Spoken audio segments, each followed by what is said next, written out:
जय जय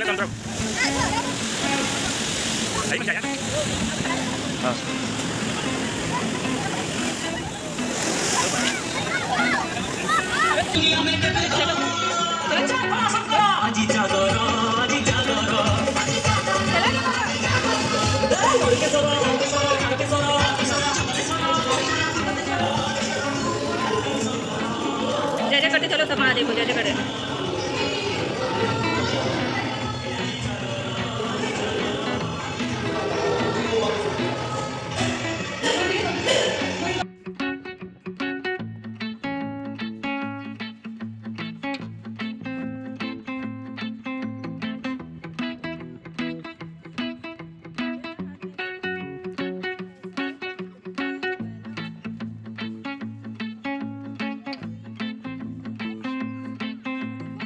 hey guys, कैसे हो आप सब? आई होप बहुत अच्छे, बहुत ही मस्त हो गए। Welcome back to my YouTube channel Deepika creativity and blog corner. तो क्रिएटिविटी तो अक्सर मेरे चैनल पे आप देखते होंगे, पर अभी जो है मैं आई हूँ घूमने के लिए भुवनेश्वर। तो सोचा क्यों ना आपके संग भी इस टूर का ब्लॉग शेयर किया जाए। अक्सर मैं जब भी कभी बाहर जाती हूँ या कुछ लाइफ में कुछ एक्साइटमेंट वाला चीज़ होता है तो वो अक्सर मैं आपके संग शेयर करती हूँ। तो फिलहाल तो आई हूँ भुवनेश्वर और ये है हमारा रूम। तो फिलहाल हम रुके हुए हैं CPWD के गेस्ट हाउस में और ये है रूम, टीवी, ये बाहर का नज़ारा। मतलब अभी कर्टेन लगा है तो नज़ारा तो नहीं दिख रहा है, अंधेरा भी है, रात हो चुका है। फिलहाल हम लोग आए थे राजधानी से तो 4:30 बजे राजधानी भुवनेश्वर में इंटर ही की थी, तो इसलिए बस ये रही वृंदा। तो शाम हो चुकी है, तो फिलहाल अभी हम जा रहे हैं लोकल टेम्पल घूमने के लिए। तो वो भी आपके संग शेयर करने वाली हूँ कि भुवनेश्वर में आप अगर आए हैं तो कहाँ जा सकते हैं। तो अभी तो फिलहाल आज के लिए हम जा रहे हैं लोकल टेम्पल में। नेक्स्ट मॉर्निंग हम जगन्नाथपुरी जाएंगे और वहाँ भी मैं आपको सारा दर्शन करूँगी। तो जल्दी से मेरे चैनल को सब्सक्राइब करके मेरे संग जुड़ जाइए मेरे इस यात्रा में। शाम हो चुकी है दोस्तों और हम रुके हुए हैं भुवनेश्वर में। तो सबसे पहले हम दर्शन करने जा रहे हैं यहाँ का फेमस टेम्पल लिंगराज मंदिर। आप सबने कभी ना कभी इसके बारे में सुना ही होगा जब भी भुवनेश्वर का चर्चा होता है। तो सबसे पहले हमने यहाँ पे ऑटो बुक कर लिया है क्योंकि यहाँ मेट्रो की सुविधा नहीं है, तो कैब और ऑटो बहुत जल्दी ही मिल जाती है। तो हमने ऑटो ही अफोर्ड किया है क्योंकि बहुत ही साफ़ सुथरा और नॉन पॉल्यूशन वाला सिटी है, तो ऑटो में भी जाने में उतना कोई इशू नहीं था। तो चलिए संग में थोड़ी सी इसकी महिमा भी बता देते हैं लिंगराज मंदिर की। तो यहाँ पे माता पार्वती ने 2 असुरों का वध किया था। लिट्टी और वसा नाम के 2 असुर थे, उनका वध किया था। उसके बाद से ही यहाँ पे लिंगराज मंदिर का स्थापना हुआ। तो ये लिंगराज मंदिर बहुत ही पुराना है, जैसा कि आप देख रहे हैं सामने में मंदिर है। और सबसे पहले हम ले रहे हैं यहाँ पे प्रसाद। तो वो भैया बोल रहे हैं कि चलो आप लोग पहले हाथ पांव धो लो। और यहाँ पे उड़िया और हिंदी और बंगला ये 3 लैंग्वेज बहुत आसानी से आपको मिल जाएंगे सुनने के लिए। तो यहाँ पे हाथ पांव धोने के बाद यहाँ पे कमल का फूल बड़ा ही मतलब सस्ता मिलता है दोस्तों। तो 100 रुपये की ये जो टोकरी है वो आप देख रहे हो। तो संग में यहाँ हरिहर का क्षेत्र है, मतलब शिव जी भी है, संग में नारायण भी हैं, तो दोनों हैं यहाँ पे। तो इसलिए तुलसी पत्ता और बेलपत्र आपको टोकरी में सब कुछ मिलेगा और संग में नारियल वगैरह सब कुछ जो भी दे रहे हैं। और प्रसाद जो है वो आपको वापस मिल जाता है चढ़ाने के बाद। और अंदर फिर हम चलते हैं और आपको दिखाते हैं कि कैसा है ये लिंगराज का मंदिर। तो जितनी बड़ी मंदिर उतनी बड़ी इनके जो मतलब अंदर जाने के जो ये होते हैं, प्रोटेक्शन बहुत ज़्यादा होती है। तो वही यहाँ भी था, आप कैमरा लेके अंदर नहीं जा सकते, फ़ोन वगैरह लेके नहीं जा सकते, सिर्फ आप वॉलेट लेके जा सकते हैं चढ़ावा चढ़ाने के लिए, बस और कुछ आप लेके नहीं जा सकते। तो हम आपको बाहर से दिखाते हैं इसका मेन गेट। तो ये रहा, देखिए इसका मेन गेट। और रात के 8 बज रहे हैं फिर भी इतना भीड़ है, 9 बजे तक ये बंद हो जाता है मंदिर। और बहुत बड़ा मंदिर है, बहुत बड़ा। अगर आप अंदर जाते हैं तो आप शाम के टाइम में अगर आते हैं 4 बजे तो सबसे बेस्ट होगा, क्योंकि इसके अंदर घूमते घूमते ही आपको 2-3 घंटे लग जाएंगे। तो यहाँ पे हमें मोबाइल फ़ोन वगैरह सबमिट करना था और उसके बाद हम दर्शन करने अंदर गए थे। अंदर में दर्शन करने के बाद दोस्तों कम से कम 2-2.5 घंटे हमें लगे। आपको वो छत्र दिखा देती हूँ जहाँ पे मेन मंदिर है। तो वहाँ पे शिला के रूप में हरिहर है, बहुत नीचे है वाइट कलर का, तो उतना समझ में नहीं आता है। और रात हो चुकी थी तो ज़्यादा टाइम नहीं, मतलब इतने सारे आपको मंदिर मिलेंगे, इतने मतलब जितने भी आप मतलब ज्योतिर्लिंग है, वो जितने भी देवी देवता हैं उन सब के मंदिर मिलेंगे। गिनते गिनते थक जाओगे और घूमते घूमते थक जाओगे, लेकिन पूरा नहीं होगा। तो हमारे संग भी कुछ ऐसा ही हुआ, तो बहुत टाइम लगा हमें घूमने में।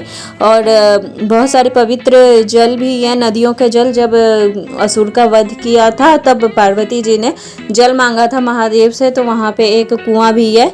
तो हमने लिंगराज का दर्शन किया। नेक्स्ट डे हम जा रहे हैं पुरी की तरफ।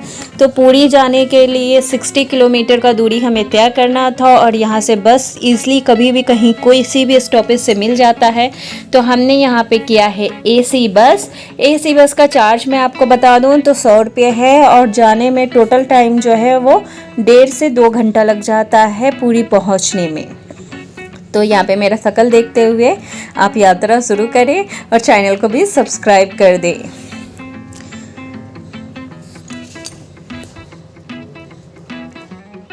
यहाँ पे हम पुरी में उतर चुके हैं दोस्तों, और कर लिया है ऑटो। तो मुझे सबसे बड़ी जो यहाँ पे लगा ना, यहाँ पे मतलब ट्रैवलिंग जो है वो बड़ा कॉस्टली हो सकता है। ये टूरिस्ट वाला जगह है जगन्नाथपुरी, कोई भी नहीं छोड़ना चाहता है लाइफ में, कभी ना कभी एक बार सब आना चाहते हैं जगन्नाथपुरी। तो यहाँ पे हम रुके हुए हैं। ये है गौड़िया मठ। मेरे मतलब मम्मी पापा जो है ना वो दीक्षित है, तो इसी मंदिर से दीक्षित है, तो हमने यहीं पर रुकने का सोचा। और यहाँ पर कोई भी आके रुक सकता है। अगर आप डिटेल जानना चाहते हैं तो मैं डिस्क्रिप्शन में डाल दूंगी, आप देख लीजिएगा, या फिर आप कमेंट कीजिएगा तो मैं आपको बता दूंगी। तो यहाँ से जो बीच है जगन्नाथपुरी जी का, समुद्र जो है वो भी 1 किलोमीटर की दूरी पे, और जो मंदिर है वो भी 1-1.5 किलोमीटर की दूरी पे। तो हमने जो ऑटो वाला आप देख रहे हो ना उनसे बात किया, तो उन्होंने बोला 150 से 250 रुपया, सॉरी 250 से 150 रुपया, मतलब जितना भी बात किया। तो हमने बोला बड़ा ही कॉस्टली, 1 किलोमीटर का चार्जेस वहाँ पे 150 से कम कोई बोल ही नहीं रहा था। तो हमने तय किया कि हम पैदल ही जाएंगे, सिर्फ 1 किलोमीटर ही चलना था।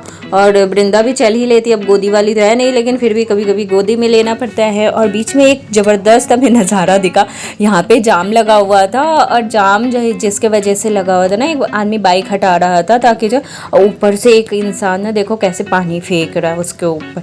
तो उसने कम से कम 5-6 बार पानी ऐसे फेंक के ना उसको पूरा नहला ही दिया। लास्ट में वो बंदा हट गया और जैसे तैसे करके जाम जो है वो खाली हुआ, और उसके बाद फिर हम आगे बढ़े। तो 1 किलोमीटर चलने में हमें कितना लगा होगा टाइम, तकरीबन 20 मिनट लगा होगा, 20-25 मिनट।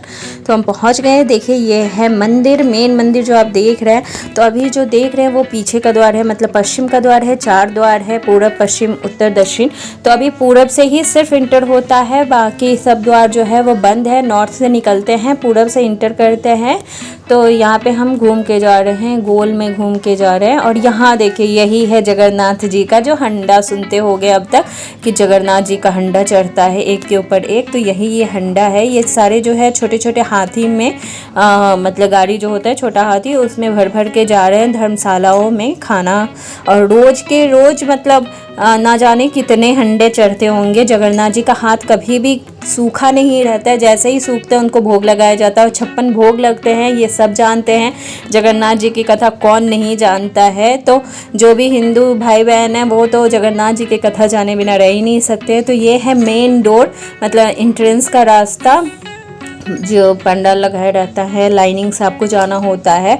तो फिलहाल उतनी भीड़ तो नहीं थी जो भीड़ रहती है मतलब रथ यात्रा के टाइम में, उस टाइम जो भीड़ होती है उसके मुकाबले तो बहुत ही कम था।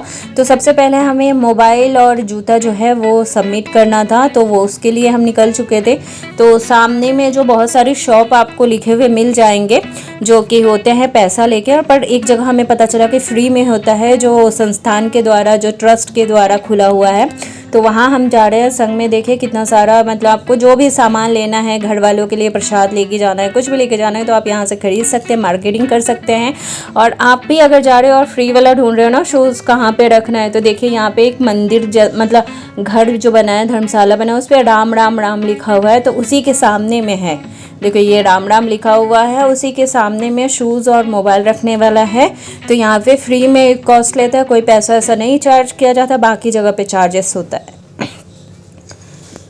तो दर्शन हमने कर लिया है दोस्तों, और दर्शन करते करते हो चुकी है बिल्कुल ही शाम होने के बाद देखिए यहाँ पे मैं आपको दिखा रही हूँ, अलग ही नज़ारा है, चारों तरफ भीड़ आपको दिखेंगे। और यहाँ पे खाजा प्रसिद्ध जो जगन्नाथ जी का है वो सारे आपको मिलेंगे। हमने सोचा बीच पे जाएंगे, यहाँ से ऑलमोस्ट 1.5 किलोमीटर होगा बीच, लेकिन आपको पता है इसका प्राइजेस कितना बोला था, 300 हमें बोला, तो हमने छोड़ दिया, हम नहीं गए बीच। मैंने कहा अगले दिन वैसे ही पैदल निकल लेंगे। तो उसके बाद हमने बुक किया ये ऑटो नेक्स्ट डे में, जो हमें लोकल जो है पुरी का जो लोकल जगह है, जैसे कि आप सब जानते हैं पुरी में चैतन्य महाप्रभु आए थे और उन्होंने बहुत सारी चीज़ों का उजागर किया था, तो उन्हें सबका दर्शन करने के लिए हम निकल पड़े हैं। तो जहाँ जहाँ चैतन्य महाप्रभु थे वहाँ वहाँ जगन्नाथ जी भी हैं। तो सबसे पहले देखिए आपको मैं समुद्र दिखा देती हूँ, यही वो बीच है। बस इतनी सी दूरी के लिए हमें 300-400 करके मांग रहे थे। और जगन्नाथपुरी आप जब भी जाओ ना, आप डायरेक्ट जाओ, आप दर्शन करो, आपको चढ़ाना है आप चढ़ाओ, नहीं चढ़ाया नहीं चढ़ाओ, लेकिन किसी भी पंडित किसी भी पुजारी के चक्कर में बिल्कुल मत पड़ना। ये मेरी खास दरखास्त, क्योंकि वो लोग एक एक चीज़ के लिए ना 500 चार्ज करते हैं। पहले तो बोलेंगे कि कुछ नहीं करेंगे, उसके बाद बोलेंगे 500 दे दो, 500 दे दो। तो ऐसे एक एक मंदिर में 4 आपको पंडे मिलेंगे जो इस तरह से मांगते हैं। कभी पाए वाला जो होता है ना, छोटा सा भगवान जी का पाँव होता है, वो पकड़ा देंगे, कभी लॉकेट पकड़ा देंगे और बोलेंगे 500 दो। तो आप बच के रहिएगा, सीधा आप दर्शन करने जाइएगा, सिंपल सा है, आपको दर्शन करने मिल जाएगा, दर्शन कीजिएगा। तो यहाँ पे पहला डेस्टिनेशन जो उसने हमें घुमाया वो था काली जी का मंदिर था, तो वो घूमे। उसके बाद आए थे ओमकारेश्वर मंदिर में, जो पुरी में ओमकारेश्वर महादेव है, तो उनके दर्शन। ये भी मंदिर ना बहुत बड़ा था, बहुत बड़ा। और जब हम गए थे तो उस समय लास्ट सोमवार था, मतलब सावन का सोम था लास्ट वाला। तो बहुत सारे कांवड़िया जो थे यहाँ पे जल चढ़ाने के लिए आए थे, तो यहाँ पे भी भीड़ थी अच्छी खासी, तो लेकिन उतनी भी नहीं थी, हम अच्छे से घूम सकते थे फ्री होके। और ये भी बहुत बड़ा मंदिर था, यहाँ पे भी बहुत सारे भगवान थे। यहाँ पे एक चीज़ मैंने देखा, आप किसी भी जगह पे जाओगे ना, तो वहाँ आपको ये नहीं कि ये स्पेशली बस एक ही देवी देवता, वहाँ पे आपको भारत में जितने कोटि देवी देवता होते हैं ना, वो सबकी झांकी कहीं ना कहीं आपको देखने के लिए ज़रूर मिलेगी। तो यहाँ पे सबसे पहले हमें श्री राम जी का दरबार मिल गया। आप भी दर्शन कीजिए हमारे संग। और इसका पार्ट 2 भी बनाने वाली हूँ, कि एक पार्ट में ये समाने वाला नहीं है पूरी, तो इसके लिए मैंने पार्ट 2 भी बनाना है। तो जल्दी से मेरे चैनल को सब्सक्राइब कर लीजिए। इसके नेक्स्ट डे मैं इसका पार्ट 2 भी रिलीज़ करूँगी, मतलब हो सकता है एक दिन डिले भी हो जाए, तबीयत थोड़ी सी गड़बड़ है मेरी। तो यहाँ पे पूरा जो है ना बहुत बड़ा आंगन था। ये रहा मेन ओमकारेश्वर है। देखिए यहाँ पे कांवड़ वाले आए हैं, कांवड़ का जल पंडित जी जो है महादेव पे चढ़ा देते हैं, बाकी उसको लोटा पकड़ा देते हैं। उसके बाद एक गजब का दिखा, मतलब पता नहीं यहाँ कितने सारे लिंग जो है वो स्थापित किए गए थे, इतने सारे थे कि गिनते गिनते आप थक जाओगे। तो चलिए आपको भी दर्शन कराते हुए, एक बड़ा समूह है, उस मुंह के अंदर हमें घुसना है, और घुसते हुए आपको जितने भी ज्योतिर्लिंग दिखे सबको आप प्रणाम करना, आपको आशीर्वाद मिल जाएंगे। देखो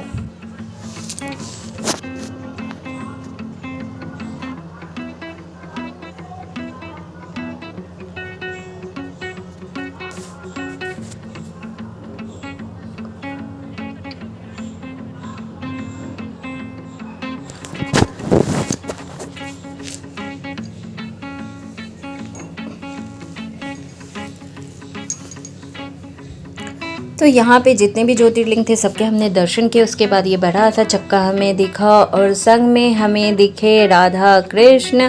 ये ना ये मंदिर मूर्ति ना बहुत सुंदर लगती है, कि इसमें ना 2 भगवान, एक तो कृष्ण जी है और चैतन्य महाप्रभु दोनों हैं। और संग में हमें मिला झूलन, क्योंकि झूलन शुरू हो गया था उस टाइम में, सावन में राधा कृष्ण जी का झूलन चलता है 1 हफ्ते के लिए। तो जितने भी मंदिर हम लोग घूमने के लिए गए, वहाँ सब जगह एक चीज़ जरूर कॉमन था कि राधा रानी और कृष्ण जी का झूला झुलाया जा रहा था। और और झांकी बड़ी सुंदर होती थी वहाँ की। तो आप कभी लाइफ में जाए तो पूरी ज़रूर घूमें। आपको घूमने का अगर शौक़ है, तीर्थ यात्रा करने का शौक़ है, तो आप पूरी ज़रूर एक बार जाए। वहाँ आपको गजब की शांति मिलती है एक तो।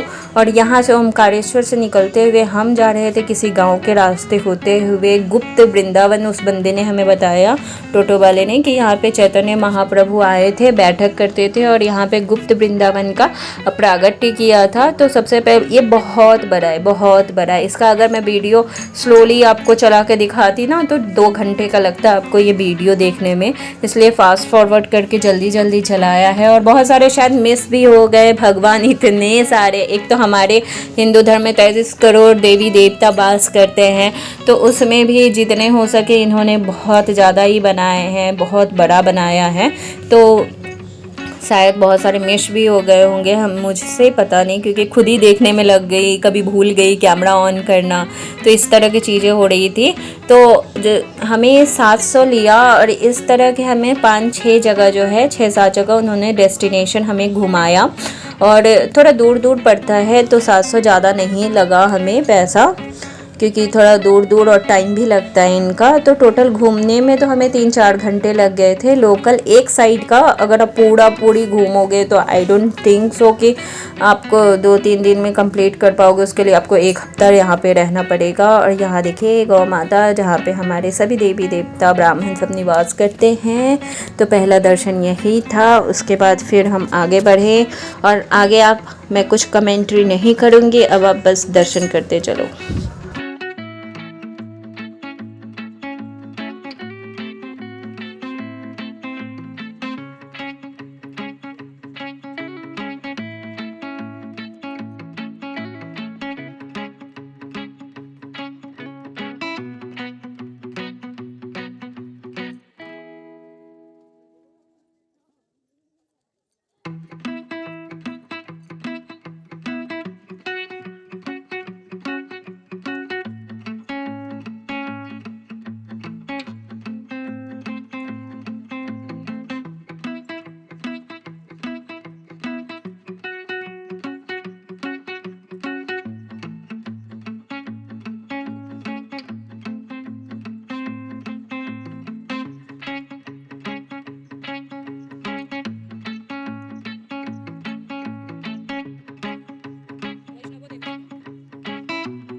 सो दोस्तों पार्ट 1 को हम इसी मतलब जो झांकी है वृंदावन की झांकी उसी के संग विराम देने वाले हैं। तो पहले बात तो ये आप कमेंट करना बिल्कुल मत भूलिएगा कि आपको ये वीडियो और ये मेरी जैसी तैसी टूटी फूटी कमेंट्री आपको कैसी लगी। मैंने ज़्यादा डिटेल नहीं दिया है क्योंकि जगन्नाथपुरी के बारे में सभी जानते हैं और बहुत सारे यूट्यूब पे आपको गाइड वाले मिल जाएंगे। मैं गाइड वाले वीडियो नहीं बनाती हूँ, मैं बस कहीं जाती हूँ तो वो आपको शूट करके दिखाती हूँ कि हम लोग कहाँ गए हैं। और अगर आप आना चाहें तो यहाँ पे आप क्या क्या देख सकते हैं तो आप कमेंट कीजिएगा मुझे। और ये चैतन्य महाप्रभु जब लोटपोट हो जाते थे जगन्नाथ जी के मतलब चिंतन करते हुए, तो उसका ये भावुक सा दृश्य है जिसे देख कर आप पक्का एक ना एक बार रो दोगे। तो जल्दी से सब्सक्राइब कर लीजिए क्योंकि इसका पार्ट 2 भी बहुत जल्दी मैं दिखाने वाली हूँ। और उसमें भी बहुत जगह हम लोग घूमने के लिए गए थे, एक वीडियो में पॉसिबल नहीं था उन सबको शूट करना, तो इसलिए हम यहाँ पे से विराम दे रहे हैं। मिलते हैं आपसे अगली वीडियो में। Thank you for watching.